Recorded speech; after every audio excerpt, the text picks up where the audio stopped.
Gollivudskiy lab bo'yashni so'raganmidingiz? Sizlar so'radinglar. Men o'rgataman. Lab chetini yaxshilab ton krem yoki konsiler yordamida berkitib olamiz. Qalam yaxshi chizilishi va sirpanmasligi uchun pudra qilamiz. O'zingizda bor har qanaqa pudradan foydalanishingiz mumkin.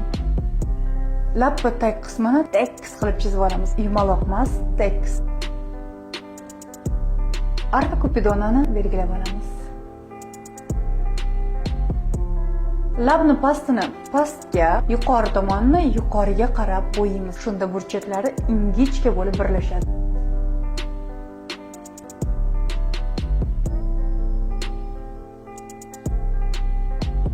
Forma tayyor, osonlik bilan ulab olamiz.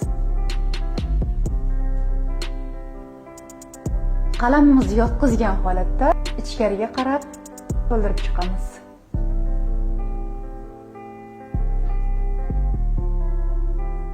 Bizda forma tayyor. Ana endi labga hajm va tekislik qo'shsak bo'ladi. Demak, qizlar labga hajm berishga shoshmang. Juda ham ko'p holatlarda ko'p qizlarimiz boshidan hajm berib lab bo'yaydi. Yo'q, bu to'g'ri emas. Siz har doim xatolaringizni to'g'rilashga imkoniyat qoldirishingiz kerak. Qachonki labni ichi to'la bo'lsa, sizga labdagi asimetriya yaxshiroq ko'rinadi. Aynan shuning uchun ham avval labni to'ldirib olib, keyin tekislik va hajm qo'shganingiz osonroq. Bu orada qalamingizni yana bir marta uchlab olsangiz ham bo'ladi. Chunki qalam qancha uchli bo'lsa, shunchalik tekis chiqadi.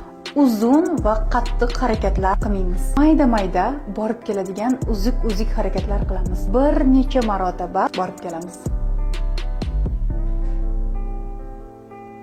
Qizlar, labni faqat o'rtasiga hajm beramiz. Ikkita mana bu yoniga hajm berish sizning lablaringizni ostilagan, yuzingizni esa qari ko'rsatadi. Demak, ikkita cheti qancha ingichka bo'lsa, o'rtadagi berilgan hajm ham umuman bilinmaydi. Qaranglar, men qancha ko'p chiqdim tepaga, lekin umuman bilinmayapti. Pastiga ham faqat o'rtasiga beramiz, qaranglar. Shuncha hajm qo'shaman, umuman bilinmaydi, chunki ikkita yoniga qo'shmayman.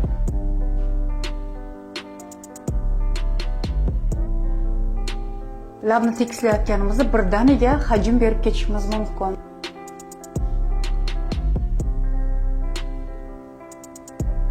Endi esa labimning ichini bo'yab chiqaman.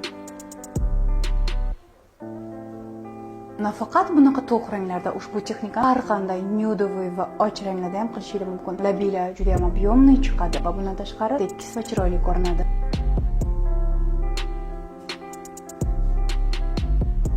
Matviy holda qoldirsanglar ham bo'ladi. Men ustidan blesk qilmoqchiman.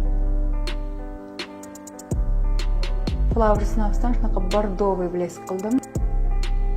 Va oxirida kichkina lopatingizni konsiler yoki tonalkaga botirasizlar va yana bir marta chetlarini yurib chiqasizlar.